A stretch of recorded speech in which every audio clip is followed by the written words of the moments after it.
Yeah, let's go take a quick visit to our friends in the United Kingdom. I started teasing this a little bit earlier, but what's been happening there has been absolutely historic, wherein the RMT has been engaging in these pretty serious, well organized, and very well supported industrial actions against the train companies, which have been squeezing and lowering the cost of living effectively as inflation goes up in that country, like it is going up globally.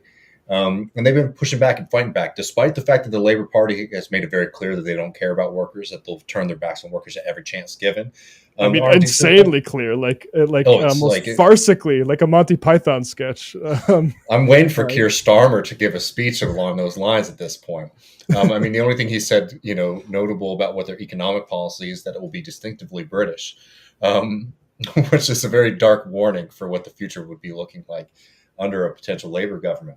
But that being said, so what's happening there has been absolutely historic, and we've been talking about a lot on this program. Particularly, I think for the lessons we can gain here in the United States, we're not in the same place as they are in the UK when it comes to density and militancy in their unions. But I always make the point that, like, I remember especially like 2018 when I was first coming on TMPS and stuff, people would be like, well, David's talking about politics outside of like who we're voting for. And me trying to oftentimes just like, there's a whole world of ways that you can influence and fight and win for working people that aren't just waiting for, a good chance to do it at an election. And I think what we've seen from the RMT and Mick Lynch has been tremendously inspiring. What we've seen from Unite the Union, saying that we're not going to fund the Labor Party anymore if they're going to turn their backs on workers, has been incredibly inspiring. And there is a new development in the UK with a new organization that has just started called Enough is Enough. And let me just let these folks speak for themselves. This is a couple minutes. It starts with Mick Lynch, but this is a new group that is trying to actually channel and activate the working class movement in that country instead of waiting for the Labor Party to be ruled by not be ruled by ghouls. People are fed up with the way they're treated at work. We need to turn that mood into real organisation on behalf of the working class. Enough is enough. There's always another crisis, and it's always workers who pay the price. We've suffered the biggest pay squeeze in history, and workers become all about working harder and faster for less. And now they want you to pay for it all again.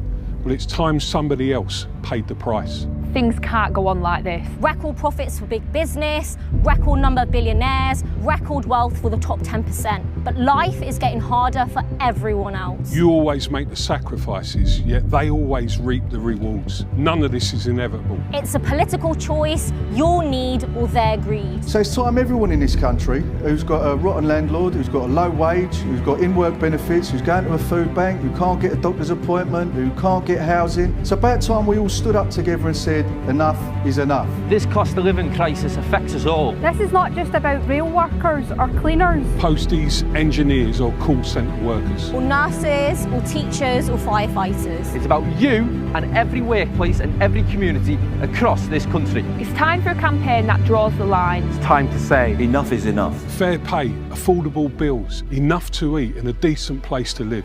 These things are not luxuries. They're your rights. This is a campaign to bring people together. For a real pay rise, to slash energy bills, to end food poverty and for decent homes for all, and to finally tax the rich and big business. if you agree, share this video, spread the word. And sign up today at weSayEnough.co.uk. We can't be divided. We need everybody campaigning for a better deal. We will be organising rallies, we will be forming community groups, and we will be on picket lines. We're going to be standing up for ourselves. We're going to fight. We're not all in this together, we never have been. The people that are in this together are working class people who've been mugged for far too long. It's time to say enough is enough. Enough is enough. Enough is enough. Enough is enough. Enough is enough. It's time to channel anger into action.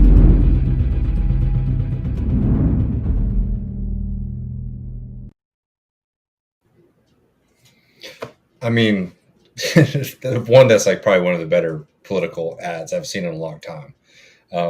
And two, like this is actually directing people to doing something that can actually influence and improve their lives. For people who, again, our UK listeners, I'm sure you're already on it, but that's definitely an organization that you should be joining.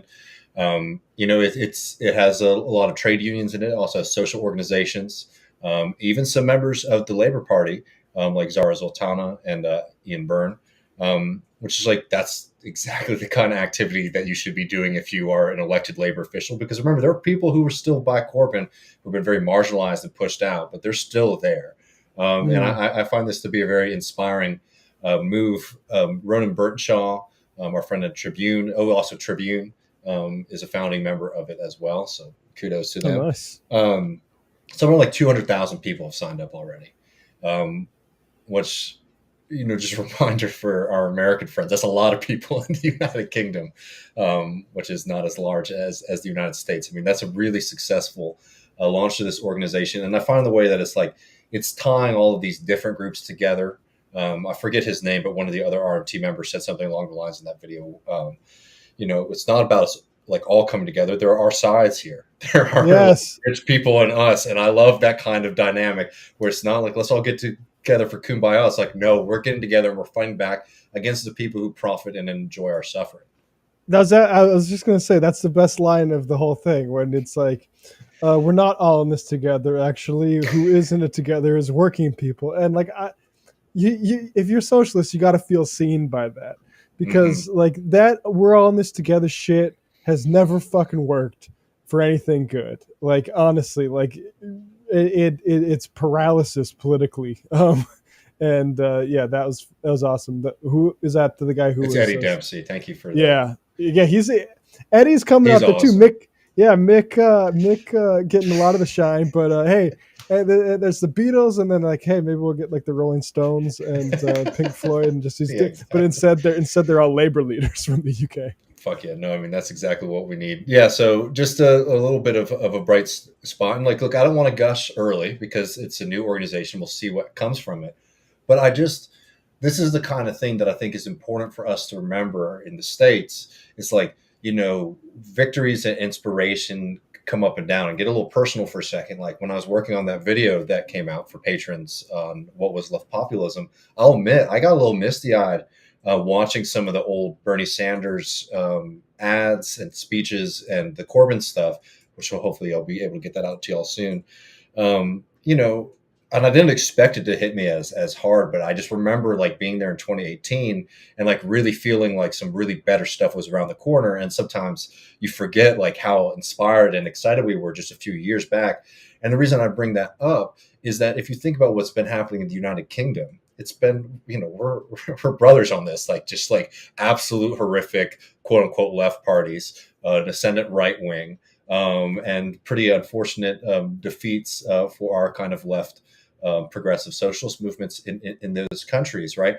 And what's happened here is that people have been pushed to their limits, so they're going on strike, and they're building out of that. And I bring that up just to say that, like, a lot of times people look to us and they ask, about hope, and I do suggest you read Mike Davis stuff on hope, where he says it's not a very serious category, but I do understand that we need that fuel to like keep going. And remember that like we can get momentum, and we can create organizations, and we can start pushing back at any time. Like this is not a historically strong time in the United Kingdom for like the left wing or like the labor movement, right? They're being squeezed, but it's through fighting back against those conditions where you're seeing inspiring stuff like this happen. And I think that's the kind of mentality that you have to have. It's not just waiting for somebody to come from up high to deliver for us. It's something that we need to find a way to organize this collective frustration and despair into like positive action, so we can start directing our attention and our abilities to defeating our enemies who are making our lives worse. So it's just a good reminder to folks that like things can get really dark and feel hopeless, but there's no reason to sit down, because things can move really positively in the other direction very quickly. Yeah, I think I like that about the hope as a category. I think there are alternatives on offer, and like one of it is just being able to recognize like work that is productive and toward the right object.